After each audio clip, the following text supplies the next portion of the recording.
All right, welcome everyone to the Raw review from February the 26th, 2024 from the SAP Center, the Shark Tank in San Jose, California, where the Sharks play NHL hockey. What's up, everybody? Brett Mixer Madness coming to you for this Raw review, the Elimination Chamber post-show, the fallout from the Chamber. We see two Raw stars shine through and win the Chamber matches, as predictable as that might have been. Drew McIntyre and Becky Lynch are both going to WrestleMania 40. A lot of questions were answered and a lot of directions were turned at the event, with potential matches in the air, such as Jimmy, LA AJ, Orton Paul.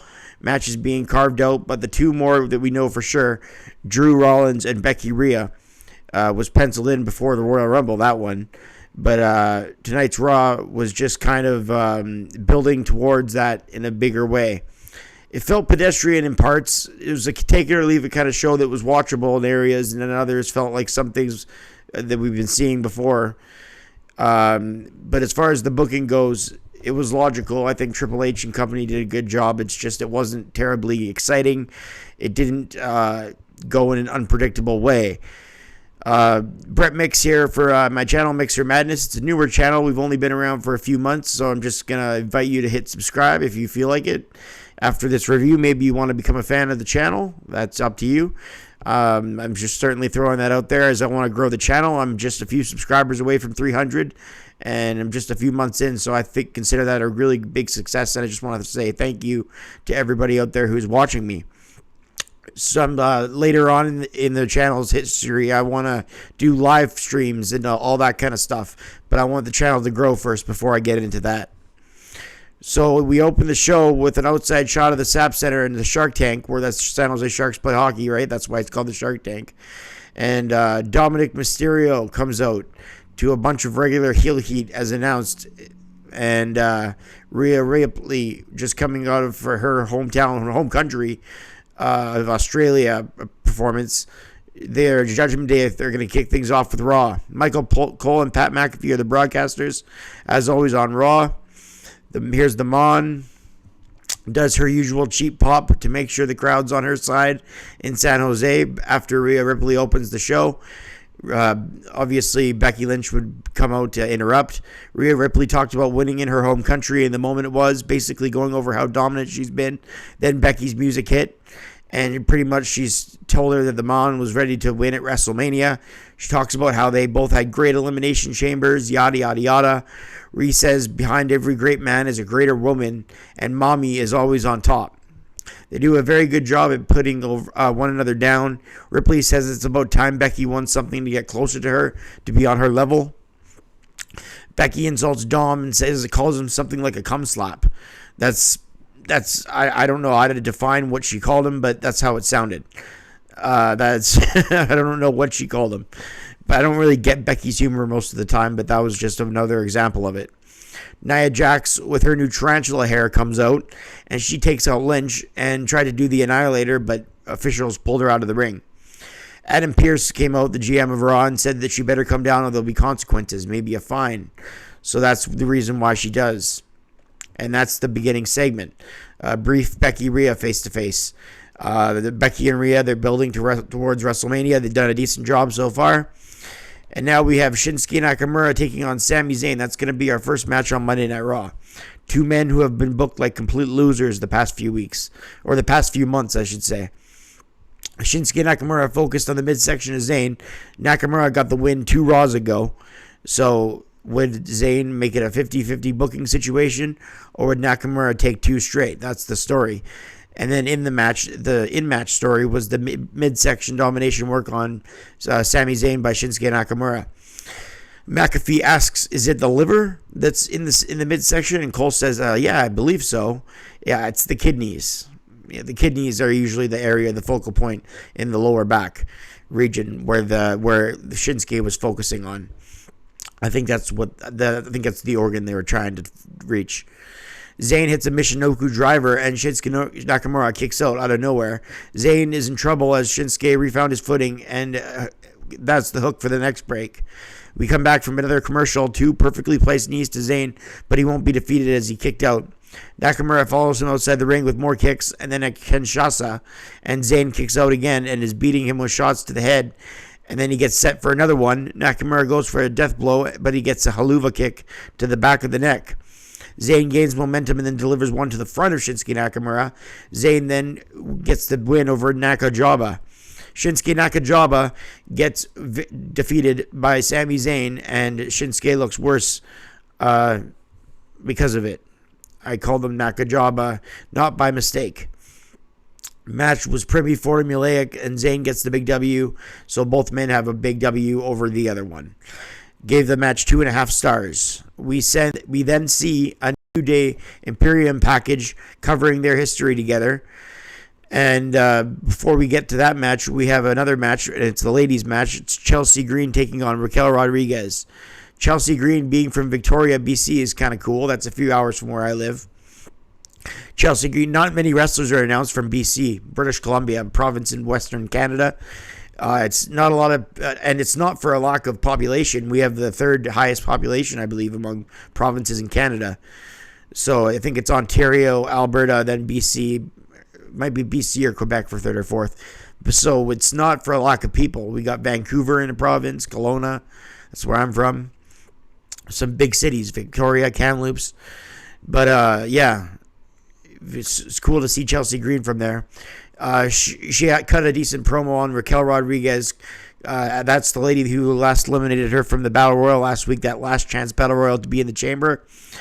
She called Raquel Rodriguez a bunch of names, but then she called her a loser like the San Jose Sharks.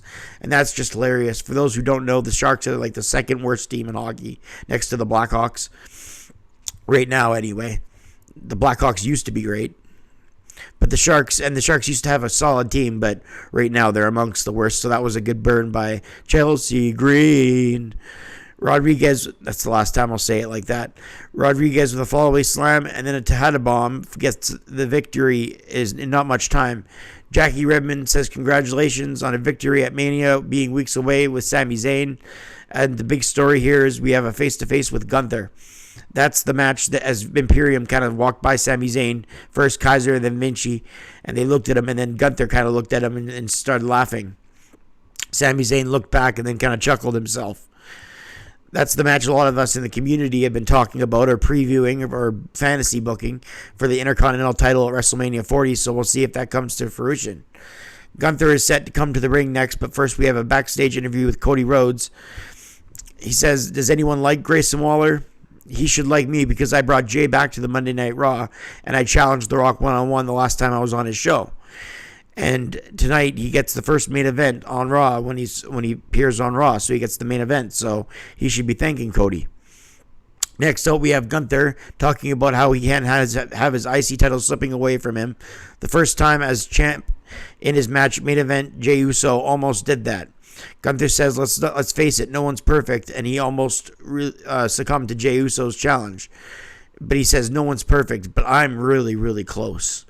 He then said in a cocky manner he wanted to address his future and in the 600-day plus that he's been dominating, make this title the most prestigious title in the company. He says he's beaten everyone along the way, which is true, and it leaves him one question. And then he says, I'm not dumb. I can hear everybody's answers of who I should face. Some are saying Sami Zayn. Some are saying Chad Gable, Jey Uso. Some are even saying R-Truth. Then the Judgment Day comes to the ring. Kind of awkward that they come right after they mention R-Truth. Dom got shoved by Gunther, and Priest says that they're going to take the title whether he likes it or not. Dominic got just jabbed verbally by Gunther, and Damian Priest didn't like it. And Damian Priest said that, kind of teased that he was going to go for his title next. He does have the Money in the Bank contract after all. Damian Priest walked away as he wanted to know. He said that the Judgment Day was going to take his title away. That's pretty much what he said to Gunther. So that's a good hook for something in the future. They're both heels, so are they going to turn the Judgment Day face? If so, they'd have to get rid of Dominic Mysterio, you'd think. Because Mommy and Priest, I could see them both going faces. But as far as JD McDonough and Dominic Mysterio, I don't know about that. Next up, we got the New Day Street Fight versus Imperium. This was really good.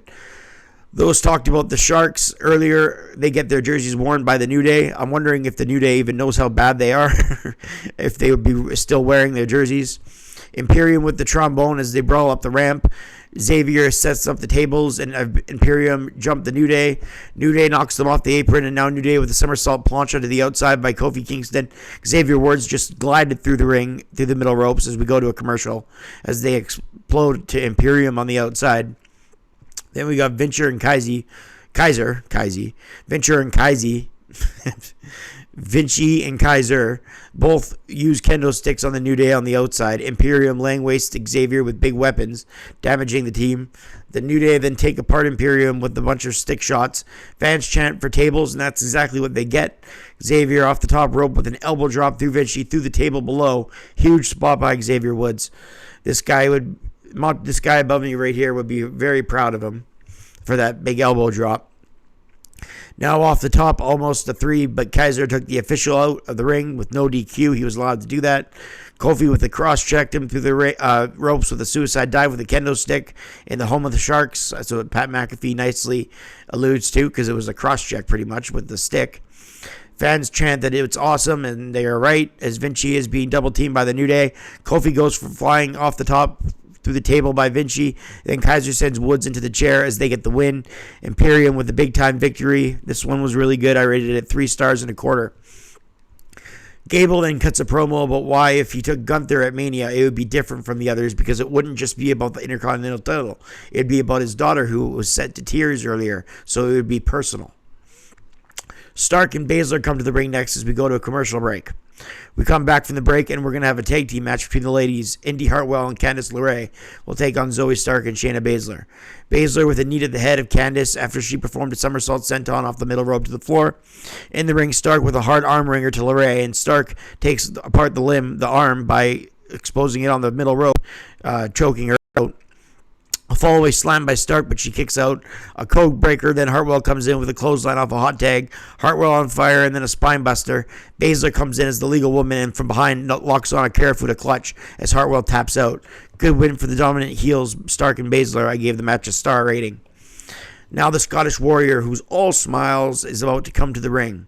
Again, a lot of people are really into this guy, Drew McIntyre. They're really grasping onto this dream of him at WrestleMania and him being champion in front of all these fans. I'm not so certain what's so great about that idea, but a lot of people are into it. I see that too. I'm not blind. I just don't care for him as a character. I don't think he's lacking talent. Again, I'm not blind. But I don't think he even knows what he is. He's smiling 1 minute, then the next second he's trying to act like a psychopath, and the next second he's telling people he completely understands them and can relate to them. Then he rips them, and then he brawls with other people, and then he tries to take other people out of main events, and then he tries to bash them, and then he's just so back and forth with everything. He's a hypocrite, and his character lacks uncertainty, and that comes off to me as insecurity. And whenever somebody's trying to be confident and they're insecure, there's a problem there. So it's a problem in the character anyway. But he is the winner of the Elimination Chamber, and he's obsessed with being champion in front of the live crowd. I say do it. I say do it and watch how fast the fans become bored of it. Just a feeling I have. Drew McIntyre comes to the ring and says, "We did it." Like he's a babyface. He's smiling and saying, "We did it." He says doctors told him not to appear at WrestleMania. And he said, "Who do you think I am, CM Punk?" And then he sits down like Punk would, and the fans go, "Oh!" And we can see up his skirt as he's sitting in a cross-legged position. Seth Rollins, then he calls Rollins down to the ring, and I just do not like either of these two, so that really might be why I was taken out of the segment. We get the whoa. Oh, is that annoying? I know it's annoying. I'm wanting the fans to stop that. I'm wanting them to really just, if they're not going to stop it, pipe it down a little bit. But they not only did it long, they did it in the middle of the promo too, and where it made no sense. They just randomly did it, so it really shows what kind of heat Rollins and McIntyre are putting together this WrestleMania season. Think about it. This is supposed to be one of the world title matches at WrestleMania, and the crowd were so moved by it that in the middle of the promo, they go, "Whoa, oh," that's not good. That means that the heat was lacking. The fans should have been on every word by these guys. And it's not just the fact that I'm not a huge fan of either guy that I'm saying this. they start the whoa chant in the middle. That shows you that it's lacking some heat, some passion. So there must be idiots in San Jose, or it just must have been heat. The segment just lacked heat. Rollins says you might be right about me dropping out of this whole thing with the bloodline, but he says, what if you're wrong? What if his injuries don't go? What if his injuries go away and the bloodline can be taken apart? He says some risks are worth taking, and then he does a mic drop loudly. Rollins says we gotta fight, yelling to the back. So Drew just wanted to talk him out of the situation, basically, with Cody and The Rock, because he says once he's trapped, for all he cares, he would piss on SmackDown if they were on fire. He wouldn't piss on SmackDown if they were on fire. Rollins says that there are bigger things than him. He finally knows that. He finally realizes there's things bigger than Seth Rollins, and it says it took him to be a father to realize that, which is pretty sad. But that's what Seth said in the promo. I really hate a lot of things. Like I've gone over a lot of. I wrote in my notes. I talked about McIntyre's character some more, but I've already alluded on that enough, I think. Next up, we got Liv Morgan taking on Nia Jax. So decent segment. It built towards WrestleMania. I guess that's what's important here, right?